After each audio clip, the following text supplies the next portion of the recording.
안녕하세요, 잡식 동물입니다. 여러분, 오늘은 다가오는 크리스마스를 기다리며 크리스마스 하면 제일 먼저 떠오르는 산타클로스, 바로 산타 할아버지에 관한 재미난 이야기를 알려드리려고 합니다.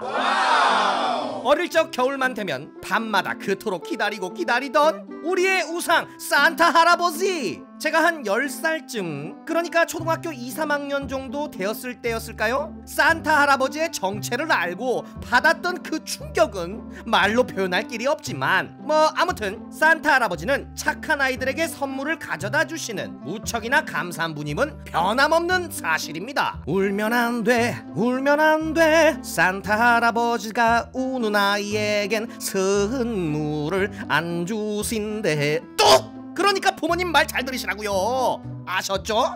자, 다시 본론으로 돌아왔어. 여러분, 우리가 기억하고 있는 바로 그 산타 할아버지가 어디쯤 오고 계시는지, 언제 우리 집에 도착하는지 한 번쯤 다들 궁금하셨던 적 있으시죠? 그런데 실제로 전 세계 어린이들을 위해 산타클로스 위치 추적 서비스를 제공하는 곳이 있다고 합니다. 바로 노라드 산타 추적 시스템인데요. 1955년 12월 콜로라도 스프링스의 대륙 항공방위 사령부에 한 통의 전화가 걸려옵니다.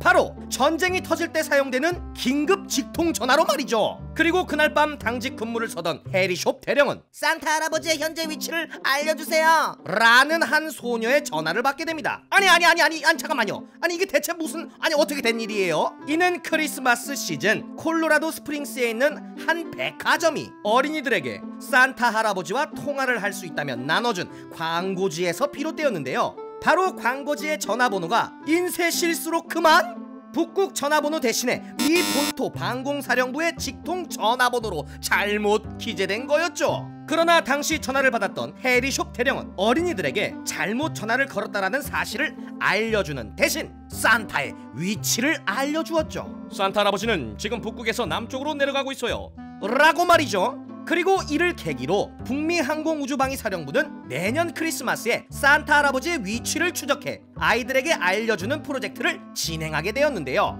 그날부터 지금까지 무려 65년의 시간 동안 진행해온 산타 할아버지 위치 추적 프로젝트가 바로 지금의 노라드 산타 추적이라는 프로젝트 이름으로 불리게 된 것이죠.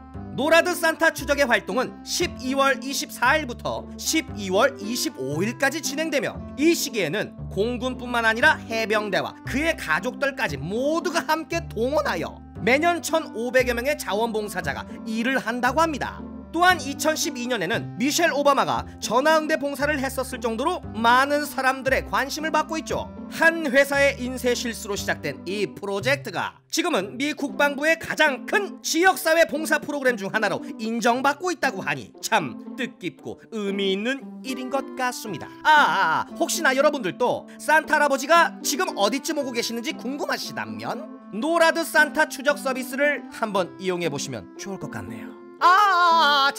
잠시만요. 전화번호를 알려드리는 걸 깜빡했습니다. 자, 전화번호는 받아 적으세요. 지역번호 719-554-6889번입니다 단 크리스마스에만 전화하세요. 안녕하세요, 잡식 동물입니다. 요즘 집콕하느라 다들 힘들고 우울하시죠? 그래서 오늘은 제가 여러분들에게 밝고 긍정적인 이야기를 하나 소개해 드리려고 합니다. 두구두구두구두구두구두구.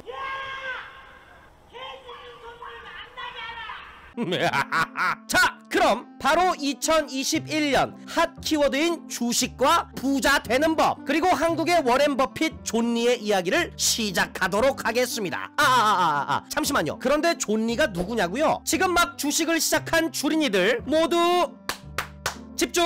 우선 존리는 1958년생으로 현재 메리츠 자산운용의 대표인데요. 주린이들이 이해하기 쉽게 설명하자면 자산운용이란 자산 투자 방향을 투자자 대신 고민해주는 일을 하는 것입니다. 즉 자산운용사란 투자자들의 자산 투자 방향을 설계해주는 회사이겠죠. 자, 다시 제가 왜 존리의 소개를 하느냐 궁금하지 않으세요? 존리는 개인적으로 제가 참 존경하는 투자자 중 한 명입니다. 왜냐하면 그의 한결같은 철학, 바로 미래를 위한 투자는 사교육비가 아닌 금융교육에서 비롯된다 라는 말이 제 마음에 꼭 와닿았기 때문이죠. 생각해보세요. 여러분들 혹시 어린 시절에 금융교육 받은 기억 있으신가요? 가물?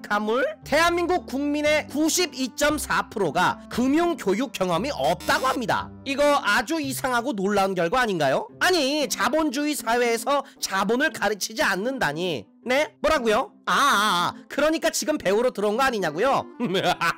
자, 그럼 이제부터 진짜 집중하셔야 돼요. 한국의 워렌 버핏 존리가 말해주는 부자가 되는 방법. 첫 번째, 월급의 10%를 커피 마시고 담배 피는데 사용하는 대신 주식을 사 모아라. 하루에 커피 마시고 담배 피는데 사용하는 10,000원 여유자금을 만들어 투자해보세요. 두 번째, 빚내서 주식하는 것은 무조건 피해라. 여러분, B2는 절대 금지입니다. 주린 여러분, 혹시라도 주식할 때 더 벌 수 있을 것 같단 마음으로 욕심을 내서 비투하는 순간 구렁텅이에 바로 빠지게 됩니다. 명심하세요. 세 번째, 한 종목에 몰빵하는 것은 위험하다. 다시 말해 분산 투자해라. 모든 투자에는 위험이 따르기 마련이지만 주식 투자에서 위험을 완화시켜주는 장치는 바로 분산이다. 15개에서 20가지 종목에 골고루 분산 투자해야 한다. 네 번째, 주식을 잘하는 법은 안 팔고 버티기다. 이른바 존버하기. 존버는 반드시 승리한다. 그죠? 여기서 잠깐! 여러분, 요즘 부동산 가격 다들 어마무시한 거 알고 계시죠? 자, 그런데 말이죠, 여러분 놀라지 마세요. 서울 부동산 가격이 3배가 오를 때 삼성전자 가치는 무려 34배가 올랐다는데요. 일화로 존리는 1990년대 초반 SK텔레콤 주식을 주당 3만원에 사서 10년 뒤 440만원에 팔았다고 알려져 있죠. 네, 약 150배 정도입니다. 와우. 이 이외에도 뭐 잘 알려진 삼성 주식도 있고요. 뭐 이뿐만이겠습니까? 또 미국의 5대 갑부이자 투자가 워렌 버핏은 이렇게 말했습니다. 10년 이상 보유할 게 아니면 10분도 가지고 있지 말아라 라고요. 네, 그러니까 자주 샀다 팔았다 하지 말란 말이겠죠. 주식은 10년 이상 장기 투자해라. 아시겠죠? 컴온. 자, 다시 본론으로 돌아와서 마지막 5번째, 사회초년생은 자동차를 구매하지 않는다. 자동차를요? 존리는 한국 사람들이 노후 준비가 되어 있지 않는 가장 큰 이유로 사회초년생들이 자동차를 구매하는 것을 지적했는데요. 왜일까요? 네, 존리가 친절하게 계산까지 해주었습니다. 한 달에 자동차 유지비로 78만원을 쓴다고 가정해보죠. 그리고 반대로 연 5%의 수익률을 가정할 때 이 돈을 30년간 모으면 와우, 6억 5천만원이 된다고 합니다. 그러면서 그는 부자들의 특징은 자신을 불편하게 하는 것이다 라고 다시 한번 강조했죠. 진짜 부자는 부유함을 티내지 않는다 라는 말이 있는 것처럼요. 더욱 자세한 건 현재 그가 운영하고 있는 유튜브 존리 라이프 스타일 주식 채널에서 확인해 주시면 많은 도움이 되실 겁니다. 그리고 본 영상은 저의 주관적인 생각을 바탕으로 존리 대표님의 이야기를 정리해드린 것이니 투자 판단은 여러분들의 소신껏 해주시기 바랍니다. 우리 모두 진정한 부자가 되길 소망하며 여기서 이만 마칠게요. 안녕하세요, 잡식 동물입니다. 오늘은 햄버거의 친구 프렌치 프라이에 대한 궁금증을 파헤쳐보도록 하겠습니다. 비행기 타고 여행 가기는 꿈도 못 꾸는 요즘, 아쉬운 마음을 달래려고 전 세계를 돌아다니면서 맛있는 음식을 찾아다니는 여행 다큐멘터리 프로그램을 보면서 대리만족을 하고 있었습니다. 그런데 어느 날 런던 편에서 다큐멘터리의 진행자가 런던의 대표 음식인 피쉬앤칩스를 먹으면서 감자튀김을 프렌치 프라이라고 부르니까 가게 주인이 영국에 왔으면 칩스라고 해야지 하고 농담 반 진담 반 핀잔을 주는 게 아니겠어요? 그래서 궁금해졌습니다. 우리는 왜 감자튀김을 프렌치 프라이라고 할까요? 프랑스에서 감자를 세계 최초로 튀겨 먹었던 것일까요? 제가 한번 알아봤습니다. 누가 감자를 최초로 기름에 넣고 튀겼나? 그것을 정확히 알 순 없지만요, 프랑스와 벨기에가 자신들이 감자튀김의 원조라고 주장하고 있다고 합니다. 벨기에의 기자 조 제라드는 그의 가족이 가지고 있던 문서에서 그 증거를 찾아냈는데요. 1680년 이전에 현재 벨기에에 속하는 뮤주 강변 지역에서 감자를 튀겨 먹었다는 기록이 있다고 합니다. 뮤주 강변의 마을 사람들은 작은 물고기를 튀겨 먹는 풍습이 있었는데 겨울이 되면 강이 얼어서 물고기를 잡을 수 없게 되자 감자를 물 물고기와 같은 긴 모양으로 잘라서 대신 튀겼다는 것이죠. 하지만 1735년 전까지 그 지역에 감자가 들어오지 않았다는 역사적 사실과 함께 설령 어쩌다가 감자가 전파되었다고 해도 그 당시에는 감자 요리를 위해서 그렇게 많은 양의 기름을 콸콸콸콸 사용할 수가 없었을 것이라는 반론이 제기되고 있다고 하는군요. 여기서 잠깐! 감자라는 구황 작물은 말입니다, 원래 유럽 대륙에서는 없었던 것이었는데요. 감자는 페루와 칠레 등의 나라가 있는 라틴 아메리카 지역에서 자라나는 식물이었죠. 때는 15세기 말 콜럼버스가 아메리카 신대륙을 발견한 뒤 스페인 사람들에 의해서 유럽으로 전파되기 시작되었다고 하네요. 하지만 감자를 처음 접한 유럽인들은 먹을 생각은 하지 못하고 감자에서 꽃이 예쁘게 피는 것을 보고 관상용으로 키우기도 했다는군요. 자자자자자자, 감자튀김이 왜 프렌치 프라이로 불리게 되었나 하는 문제로 돌아와서요, 두 가지 유력한 설이 있는데요. 그 첫 번째로 1차 세계대전 당시 벨기에에서 참전하고 있던 미국 병사들이 벨기에 노점상에서 주로 팔고 있던 감자튀김을 먹게 되었는데, 이 감자튀김을 소개한 벨기에 군대가 프랑스어를 사용하고 있었기 때문에 미국 병사들이 이를 프랑스의 음식으로 오해해서 프렌치 프라이가 되었다고 하네요. 두 번째로 1802년 미국의 제3대 대통령인 토마스 제퍼슨은 프랑스에서 기름에 튀긴 감자 요리를 처음 접했다고 하는데요. 그 맛에 매료된 그는 백악관에서 이 요리를 처음 선보이면서 프랑스식으로 만든 감자 요리라고 소개했고, 이것이 바로 프렌치 프라이라는 이름으로 다시 태어나게 되었다는 썰입니다. 우리나라 족발 골목에서 과연 어느 집이 진짜 원조인가 당최 알 수 없는 문제와 마찬가지로 감자튀김이 어디서 시작되었는지 확실히 밝혀진 바는 없는 것 같습니다. 하지만 프랑스 요리가 그 명성을 떨치면서 감자튀김도 프렌치 프라이로 유명세를 탔다고 볼 수 있겠네요. 그리고 또 한 가지 더, 이 프렌치 프라이가 전 세계적으로 통하는 명칭이 된 데는 맥도날드나 버거킹 같은 거대 프랜차이즈가 있었기 때문이겠죠. 유럽 여행을 갈 수 있는 세상이 빨리 돌아오길 바라면서 벨기에에 가게 된다면 프렌치 프라이 주세요 라고 하지 않도록 조심해야겠습니다. Be careful. 안녕하세요, 잡식 동물입니다. 오늘은 저처럼 게으른 다이어터들을 위한 다이어트 꿀팁을 가지고 왔습니다. 바로 겨울에 운동 안하고 살 빼기!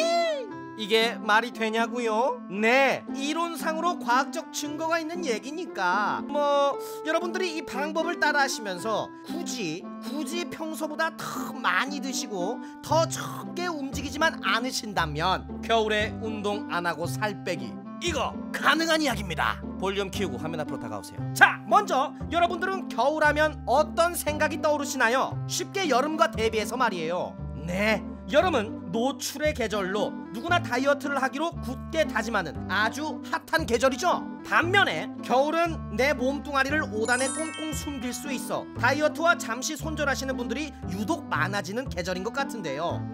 아닌가요? 아무튼 추운 겨울의 다이어트는 좀 아니지 않나요? 그러나 사실은 겨울이 다이어트의 최적기라는 사실 다들 알고 계셨나요? 그 이유는 바로 겨울이 되면, 즉 날씨가 추워지면 우리 몸의 기초대사량이 높아지기 때문인데요. 먼저 우리 몸은 추위로 체온이 낮아지게 되면 몸속의 칼로리를 소모시켜서 몸의 열을 더 많이 발생시킨다고 합니다. 이는 기온이 떨어져도 우리 몸은 일정한 체온을 유지시키려 하기 때문이죠. 다들 아시다시피 사람의 평균 체온인 36.5도 괜히 있는 것이 아닙니다. 더 쉽게 설명해서 날씨가 추운 계절, 실내의 온도를 따뜻하게 유지시키기 위해 난로의 불을 세게 피우고자 할 때 땔감을 많이 사용해야 하는 것과 같은 원리죠. 아무튼 이를 수치로 따지면 겨울 기초대사량은 여름에 비해 무려 10%가 증가한다고 합니다. 이 10%는 칼로리로 따지면 밥 반 공기 정도에 해당하죠. 자자자자자자, 그럼 이제 추운 날 기초대사량이 올라가는 원리는 다들 이해하셨죠? 이해되셨다고 믿고 다음으로 넘어가겠습니다. 진행시켜. 구체적으로 몸의 기초대사량 올리는 방법, 첫 번째, 찬물 마시기. 앞의 원리와 마찬가지로 몸은 찬물을 마시면 몸속으로 들어온 찬물을 따뜻하게 하기 위해 더 많은 칼로리를 소모시켜 열을 발생시킨다고 합니다. 건강을 위해서도 수분 섭취는 중요하니 하루에 찬물을 6잔에서 8잔 이상씩 꾸준히 섭취해보도록 해요. 두 번째, 찬물로 샤워하기. 같은 원리로 몸은 물의 온도가 21도 이하일 때 몸은 더 많은 열을 발생시켜 체온을 유지하려고 합니다. 자연스럽게 몸의 신진대사를 촉진시킬 수 있겠죠. 뿐만 아니라 찬물 샤워는 빠른 혈액순환으로 가벼운 근육통 완화에도 도움이 된다고 합니다. 하지만 처음부터 찬물로 샤워하는 것은 특히 겨울철엔 너무나 고통스러운 일이지 않나요? 따뜻한 물로 샤워를 하고 찬물로 마무리하기 도전해보세요. 마지막으로 주의해야 할 점, 원리로 봤을 때에는 겨울철 다이어트가 훨씬 유리한데, 그런데 우리가 겨울에 살이 찌는 이유는 네, 맞습니다. 바로 추워서 움직이지 않기 때문이죠.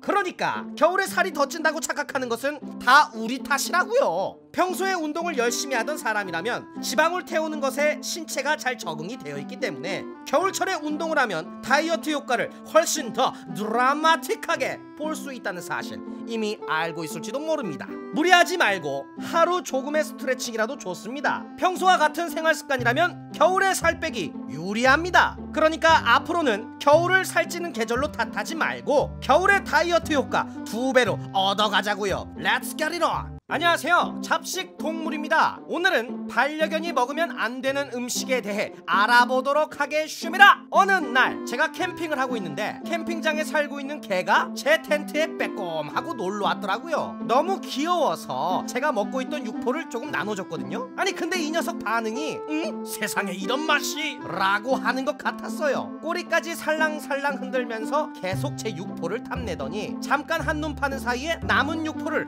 홀랑 다 가져가 버렸지 뭐예요. 사람이 먹는 음식을 먹으면 개한테 안 좋다더라 하는 이야기가 떠올라 걱정이 되기 시작했는데 갑자기 궁금증이 생기더라고요. 아니 왜 개는 사람이 먹는 음식을 먹으면 안 되지? 그래서 제가 한번 알아봤습니다. 그 이유는 개의 소화체계가 인간과 다르다는 점 때문인데요. 일반적으로 사람이 먹는 음식은 개가 섭취해야 할 적당한 염분량을 훨씬 뛰어넘는 것이 많고 개가 소화해내기엔 너무 기름기가 많다고 합니다. 우리도 짜고 기름진 음식을 너무 자주 너무 많이 먹으면 탈이 나잖아요. 개도 마찬가지였던 것입니다. 사람의 기준에 너무 많이가 아니어도 개에게는 너무 많이가 될 수 있다는 것이 큰 차이점이죠. 개랑 친해지려고 내가 먹는 음식으로 욕하지 말아야겠어요. 저도 한번 반성해봅니다.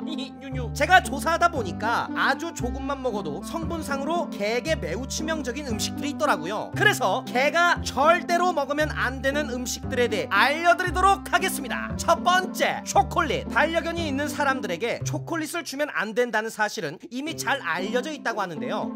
저처럼 반려견도 없고 평소 잘 몰랐던 사람들은 아니 초콜릿은 짜거나 맵거나 자극적이지 않아서 뭐 괜찮지 않나? 아니면 걔도 당춘정 좀 할 수 있지 하는 아주 위험한 생각을 할 수도 있겠습니다. 초콜릿에 들어있는 테오브로민과 카페인은 개의 신진대사를 방해한다고 하는데요. 초콜릿을 먹으면 구토, 설사, 탈수 증상을 보일 수도 있고 뇌출혈, 근육 떨림, 발작 등 더 심각한 합병증으로 이어질 수 있다고 합니다. 그리고 초콜릿이 들어간 빵이나 케이크는 더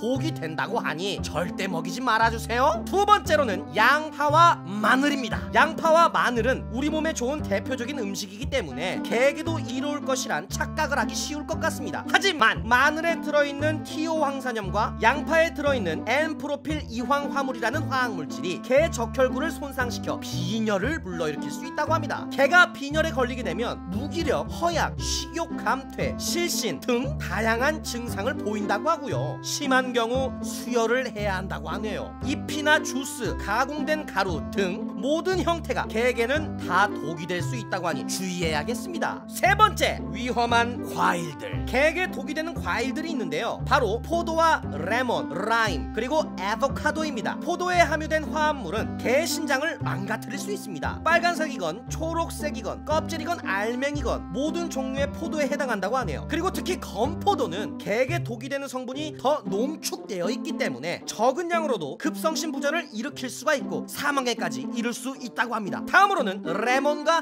라임입니다. 개들은 레몬과 라임의 신맛을 이미 별로 좋아하지 않는다고 하는데요. 레몬과 라임의 껍질에 들어있는 포소랄렐이라는 성분은 개에게 구토와 설사 같은 증상을 일으킬 수가 있습니다. 많은 양의 포소랄렐을 먹게 되면 근육의 떨림, 걷기 장애, 간 기능 장애 등 심각한 증상이 나타날 수 있다고 하네요. 그리고 아보카도에 들어있는 퍼신이라고 하는 물질 또한 독이 된다고 합니다. 개가 아보카도를 먹게 되면 폐에 물이 차고 이로 인해 호흡곤란이 일어날 수 있습니다. 퍼시는 아보카도의 과육과 잎이나 씨, 껍질에도 모두 함유되어 있다고 하니 개가 아보카도 자체에 가까이 오지 않도록 조심해야겠습니다. 네 번째, 커피와 차. 개에게 커피와 차를 굳이 주고 싶은 생각은 잘 안 들긴 합니다만 초콜릿과 마찬가지로 커피와 차에 들어있는 카페인이 위험하다고 합니다. 카페인은 개의 신경계를 자극해서 여러가지 건강 이상 증세를 불러일으킨다고 하는데요. 카페인을 많이 섭취하게 되면 폐 기능 장애와 비정상적인 심장 박동으로 죽음에까지 이를 수 있다고 합니다. 소량의 카페인도 부작용이 클 수 있다고 하니 개가 실수로 마시지 않도록 조심해주세요. 다섯 번째, 마카다미아. 마카다미아에는 적은 양으로도 개에게 구토, 근육 약화, 떨림, 고열, 우울증을 유발할 수 있는 알려지지 않는 독소가 들어있다고 합니다. 알려지지 않았다니? 와, 더 무서운데요? 마카다미아 같은 다른 견과류, 땅콩, 캐슈넛, 아몬드 등은 소량으로 먹으면 안전하지만 우리가 먹는 견과류에는 소금이 뿌려져 있는 경우가 많고 견과류 자체에 지방이 많기 때문에 개가 많이 먹게 되면 살이 찌기 쉽고 췌장염을 불러일으킬 수 있다고 하니까요. 그냥 견과류 자체를 주지 않기로 하는 편이 좋겠습니다. 자, 지금까지 개에게 먹여서는 안 되는 음식에 대해 알아봤는데요. 꽤 많은 음식들에 심각한 복병이 숨어 있었네요. 당근이나 사과, 블루베리와 같이 개가 먹어도 괜찮은 음식들이 있는 반면 익힌 계란은 괜찮지만 날계란은 먹이면 안 된다는 정보도 있었습니다. 하지만 개도 사람과 마찬가지로 다들 체질이 다르기 때문에 어떤 음식을 먹여도 될지 우리가 섣불리 판단하지 말아야 한다고 하네요. 반려견이 있는 분들은 이미 신경 써서 잘하고 계실 것이라 생각합니다. 반려견이 없는 분들도 저처럼 우연히 강아지를 마주치게 되면 웬만하면 우리가 먹는 건 주지 말자라고 기억해주세요.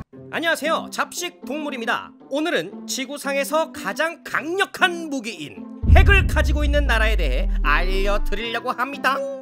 어느 날 뉴스를 보는데 요즘 세계적으로 가장 핫한 바이든 미 대통령 취임식 관련 소식이 나오고 있지 않겠어요? 아니, 그런데 갑자기 이게 무슨 날벼락 같은 일인지 이 좋은 날에 바이든 취임식의 분위기는 긴장감이 가득하였습니다. 바로 미국의 핵미사일 발사 명령을 내릴 수 있는 핵가방이 취임 당일 2개가 가동되는 진풍경이 벌어졌기 때문인데요. 이는 트럼프 전 미 대통령이 후임 대통령 바이든의 취임식에 불참하면서 생긴 이례적인 상황이었습니다. 여기서 잠깐 핵가방에 대해 설명을 해드려야겠죠? 핵가방은 미국 대통령이 유사시 핵미사일 발사 명령을 내릴 수 있는 서류 가방 형태의 장비를 의미하는데요. 이 때문에 핵가방은 미국 대통령과 항상 동행을 하게 되어 있습니다. 그런데 트럼프 전 미 대통령이 바이든 당선인의 취임식이 열리기 약 4시간 전 대통령 전용 헬기를 타고 백악관을 떠나버린 거죠. 핵가방을 들고 말이에요. 아니, 선거 결과에 승복하지 않는 트럼프의 뒤끝 때문이었을까요? 아무리 그래도 그렇지 줄 건 주고 가야죠. damn. 이게 무슨 애들 장난감도 아니고 말이에요. 아무튼 트럼프의 뒤끝으로 인해서 트럼프 전 미 대통령과 함께 떠난 핵가방과 바이든 당선인 취임식장에 전달된 핵가방, 이렇게 2개가 일시적으로 등장하게 되었습니다. 미국 역사상 152년 만에 처음으로 말이에요. 여러분, 혹시나 트럼프 전 미 대통령이 핵미사일을 발사시켜버리면 어쩌나 하고 걱정하실 필요는 없습니다. 그가 아무리 괴짜라 해도 우리가 생각하는 것만큼 핵미사일이 그렇게 간단한 것이 아니거든요. 바이든 대통령에게 핵가방이 전달되는 동시에 그는 새로운 핵 활성화 암호를 부여받았고 트럼프 전 미 대통령이 사용하는 암호는 정오를 기점으로 폐기되었습니다. 자, 아무튼 핵가방에 대한 이야기를 하다 보니 문득 과연 북한에는 핵가방이 있을까 하며 혼자 이런저런 상상을 하다가 갑자기 궁금해졌습니다. 세계 여러 나라 중에 핵을 보유하고 있는 나라는 어딜까 하고요. 우선 핵 보유국은 핵 보유 인정 국가와 핵 보유 비인정 국가, 크게 2가지로 나뉘는데요. 핵 보유 인정 국가란 핵무기가 무분별하게 제조, 사용되는 것을 막기 위해 만든 비확산 조약에서 핵 보유를 공인받은 국가로, 이들은 모두 UN 안전보장이사회 상임이사국입니다. 핵 보유 인정 국가는 총 5개국으로 미국, 러시아, 영국, 프랑스, 중국이 있습니다. 반면에 공식적으로 핵 보유를 인정받지는 못했지만 사실상으로 핵을 보유한 것으로 추정되는 핵 보유 비인정 국가들도 있는데요. 총 4개국으로 인도, 파키스탄, 이스라엘, 그리고 북한이 여기에 해당되죠. 그러니까 지구상의 핵무기를 보유하고 있는 국가는 모두 합쳐 총 9국가가 되겠군요. 그리고 각 국가의 핵무기 보유 개수는 국가 기밀사항으로 공개를 직접적으로 하고 있진 않지만 연구 자료들을 토대로 평균값을 추정해 보았을 때 미국이 약 7,400개, 러시아가 약 8,500개, 영국이 약 225개, 프랑스가 약 300개, 중국이 약 260개, 인도가 약 110개에서 200개, 파키스탄이 약 100개에서 130개, 그리고 이스라엘이 약 80에서 200개, 마지막 북한이 약 20개에서 450개로 추정되고 있습니다. Unbelievable. 그런데 여러분, 핵무기가 왜 위험한 것인지 다들 알고 계신가요? 핵을 발사하면 적어도 도시 하나, 크게는 나라가 통째로 없어질 수도 있다는 것은 한 번쯤 들어보셨을 텐데요. 그러나 이보다 더 두려운 점은 핵이 폭발되면 그 여파로 핵 겨울이 찾아올 수도 있다는 것입니다. 핵폭탄이 1000개만 폭발해도 지구를 덮은 대기는 캄캄해집니다. 즉 1년 내내 겨울인 미니 빙하기를 일으킬 수 있다는 건데, 만일 미니 빙하기가 온다면 전 세계의 식량 시스템은 붕괴가 되고 지구상 77억 명에 이르는 사람들은 사지로 몰리게 됩니다. damn. 상상만 해도 정말 끔찍한 일인 것 같은데요. 아무튼 핵무기의 존재는 단순히 강력한 무기를 넘어서 인류가 만든, 인류를 위협하는 존재가 아닐까 하는 생각을 끝으로 여기서 이만 인사드리도록 하겠습니다. 안녕하세요, 잡식 동물입니다.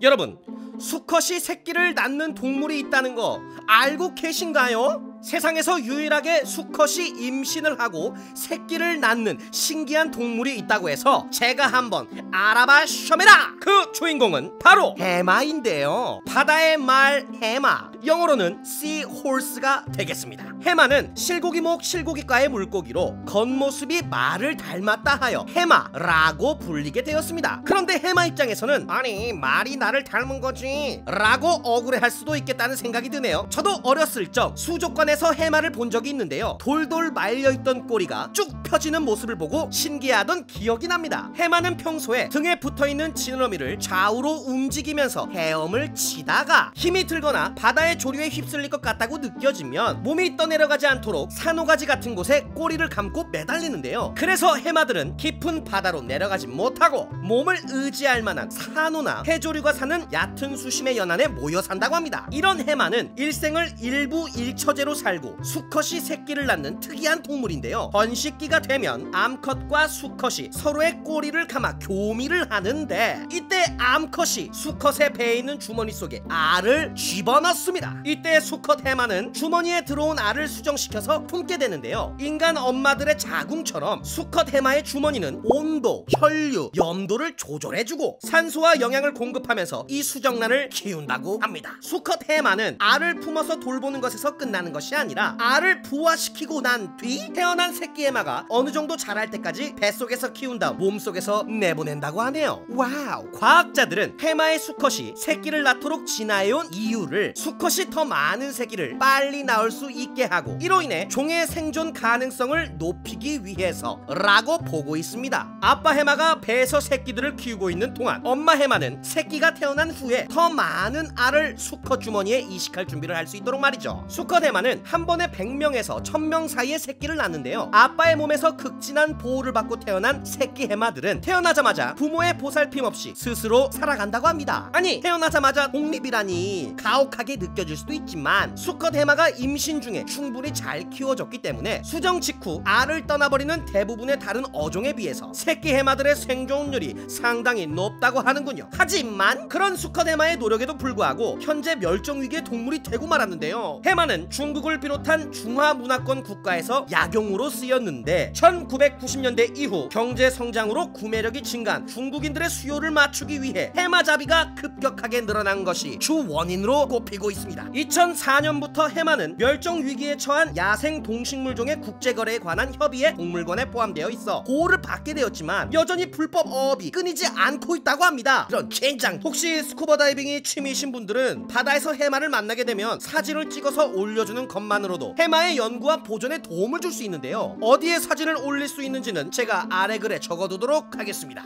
안녕하세요, 잡식 동물입니다. 오늘은 세금 없는 나라에 대해 알려드리려고 합니다. 어느 날과 다름없이 찾아온 연말정산 시간이었습니다.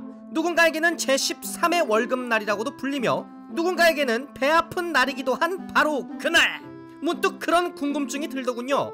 왜 사람들은 세금을 내는 것을 싫어할까? 소득세, 부가세, 법인세, 재산세, 등록세, 아우 대가리야, 아우. 아무튼 세금을 많이 내는 것을 좋아하는 사람은 없잖아요. 뉴스에서 탈세 문제가 빈번하게 나오는 것만 봐도 알 수 있듯이 말이에요. 그런데 여러분, 우리나라가 덴마크, 벨기에, 스웨덴 같은 복지국가에서 내는 세금에 비하면 그렇게 세금을 많이 내는 것이 아니라는 것 다들 알고 계신가요? 굉장히 세금을 많이 내고 있다고 생각했는데 말이죠. 저 말고 우리나라가요. 아무튼 저도 언젠가는 세금을 많이 낼 수 있는 날이 와서 제가 내는 세금이 나라를 위해서 발전적으로 사용되는 날이 오길 희망해 봅니다. 자, 다시 본론으로 들어와서 우리나라 국민들이 내는 세금은 실제는 유럽의 복지국가에서 내는 세금의 반보다 조금 넘는 수준이었는데, 그렇다면 반대로 우리나라보다 세금을 적게 내는 나라는 어디일까 하고 알아보다가 세금이 없는 나라를 발견하게 되었습니다. 바로 작지만 매력적인 나라 모나코인데요. 모나코는 유럽 남부 지중해 연안에 위치해 있으며 면적은 약 2.2제곱킬로미터로 세계에서 두 번째로 작은 나라로 알려져 있습니다. 쉽게 비교해서 대한민국 서울시 면적인 605제곱킬로미터에 300분의 1에 해당되는 면적이죠. 와우! 약 0.2제곱킬로미터인 독도의 약 11배 정도 되고요. 정말 작네요. 아무튼 유럽의 홍콩이라고도 불리는 모나코는 자국민뿐만 아니라 외국 기업의 영업 활동에 대해 세금을 받지 않는 정책으로 부자들이 이민을 가고 싶은 나라로 꼽힙니다. 실제로 모나코의 1인당 GDP는 약 16만 달러로 세계에서 백만장자 밀도가 가장 높은 곳이죠. 리치 슈퍼 리치. 자, 그러니까 더더욱 궁금증이 생겼습니다. 아니, 부자들이 인구의 30% 이상이라고 하는데 세금을 걷지 않으면 국가 재정은 대체 어떻게 충당하는지 말이에요. 모나코는 90년대까지 관광과 카지노 사업으로 국가 재정을 충당했다고 합니다. 특히 유명한 카지노 사업 같은 경우에는 초창기 때 국가 재정의 무려 90% 이상의 수입을 책임졌다고 알려져 있죠. 다만 21세기에 들어서는 관광과 카지노로 벌어들인 돈으로 다른 산업에 투자를 하여 의약품, 플라스틱 등의 제조업을 주된 수입원으로 키우고 있고 카지노의 비중은 줄이고 있는 상황이라고 하네요. 아무튼 세금을 안 내는 나라 모나코 때문에 수많은 부유층이 세금을 피하기 위해 모나코로 몰리고 있고, 덕분에 모나코에 가면 해변에 널린 요트와 각종 슈퍼카를 길거리에서 쉽게, 아주 쉽게 볼 수 있다고 합니다. 게다가 1년 내내 20도를 유지하는 따뜻한 날씨에 철통 보아는 정말이지 최고의 휴양지가 아닌가 싶습니다. 안녕하세요, 잡식 동물입니다. 오늘은 아이스크림을 많이 먹으면 살이 찌는 이유에 대해 알아보도록 하겠습니다. 날씨가 더울 때 시원한 아이스크림 하나면 정말 기분 전환도 되고 스트레스도 싹 풀리곤 하는데요. 여러분들도 많이 드시죠? 그런데 제가 자료 조사를 하다가 놀라운 사실을 발견하여 여러분들과 공유하고자 이번 영상을 만들었습니다. 너무도 당연하지만 아이스크림을 많이 먹으면 살이 찌는 이유는 당연히 설탕 때문이겠죠. 그런데 여러분, 그거 아세요? 시중에 파는 초콜릿이나 사탕보다 아이스크림에는 무려 설탕 함유량이 6배나 높다는 사실을요, 진짜로 깜짝 놀랐습니다. 제가 그토록 어마무시한 설탕을 먹고 있었다니. damn. 근데 너무 궁금했습니다. 저는 아이스크림보다 사탕이나 초콜릿이 더 달게 느껴졌는데 아이스크림이 더 설탕이 많이 함유되어 있다니 이거 완전 믿기지 않았죠. 그래서 제가 한번 알아봤습니다. 왜 아이스크림에 그토록 많은 설탕이 들어가는지를요. 그 답은 이렇습니다. 사람의 혀는 낮은 온도에서 단맛을 잘 느끼지 못하기 때문에 얼려있는 아이스크림을 먹을 때 단맛을 느끼게 하기 위해 설탕을 많이 넣어야 그 단맛을 낼 수 있다고 합니다. 지금 생각해보니 아이스크림이 꽁꽁 얼었을 때보다 살짝 녹았을 때가 더 달게 느껴졌던 것 같네요. 하루 3분 당신의 뇌피셜 업그레이드 프로젝트로 여러분들과 벌써 7개월의 시간이 흘렀습니다. 구독자분들의 댓글과 좋아요가 있어서 지금껏 영상을 만들 수 있는 힘이 되었던 것 같습니다. 앞으로도 더 좋은 컨텐츠로 여러분들과 함께 하기를 약속드리며 이번 영상 마무리하겠습니다. 안녕하세요, 잡식 동물입니다. 오늘은 나라별 성범죄 처벌 기준 탑5에 대해 알려드리려고 합니다. 안타깝게도 우리나라는 성범죄자에게 내려지는 처벌이 죄질에 비해 너무 약하다라는 지적을 끊임없이 받아오고 있습니다. 물론 여성가족부 등 성범죄 관련 직종에 계신 분들께서 많이 힘써주셔서 예전에 비해서는 성범죄자에 대한 처벌이 강화되었지만요, 하지만 이는 다른 나라의 처벌 수준에 비해 여전히 관대한 감이 있는 것 같다라는 생각이 들면서 정의에 뜨겁게 불타오르던 어느 날 밤이었습니다. 문득 그렇다면 과연 다른 나라에서는 성범죄자에게 어떤 처벌을 때릴까 하고 궁금해졌죠. 자, 그럼 바로 본론으로 들어가도록 하죠. 성범죄 처벌 기준 탑5로 뽑힌 나라는 캐나다입니다. 캐나다에서는 성범죄자에게 화학적 거세를 한다고 합니다. 오 마이 굿니스. 화학적 거세를 함으로써 성욕이 들지 않게 약물을 투입하고 신원을 공개하도록 하고 있죠. 다음으로 탑4로 뽑힌 나라는 인도입니다. 인도에서는 성범죄가 일어나면 해당 가해자에 대해 무기징역 혹은 교수형을 선고한다고 합니다. 인도의 경우 지난 2012년에 일어났던 여대생 심야버스 성폭행 사건을 언급하지 않을 수가 없는데요. 이때 성범죄에 대한 형벌을 사형까지 강화한 것으로 알려져 있습니다. 다음으로 탑3는 이란입니다. 이란에서는 성범죄를 저질렀다는 것 자체가 죽음을 의미한다고 합니다. 성범죄자에게는 대중들이 보는 앞에서 공개적으로 교수형 또는 총살을 하여 사형을 집행한다고 알려져 있죠. 다음으로 탑2에 랭크된 나라는 아프가니스탄입니다. 이란과 마찬가지로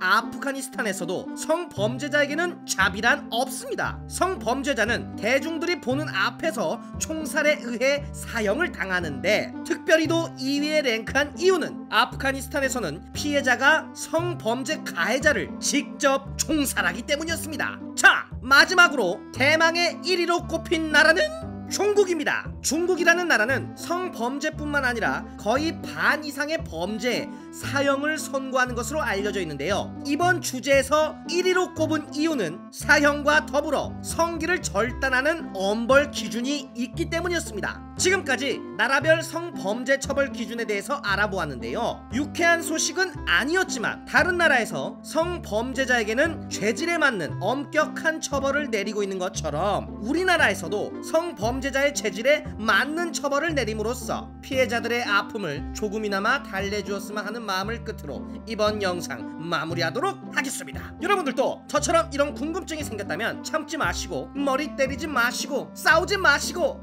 그러다 머리 박 터집니다. 그럴 땐 저에게 댓글로 남겨주세요. 여러분들의 댓글이 제가 잡식할 수 있는 이유니까요. 구독과 좋아요 저에게 먹이를 주세요.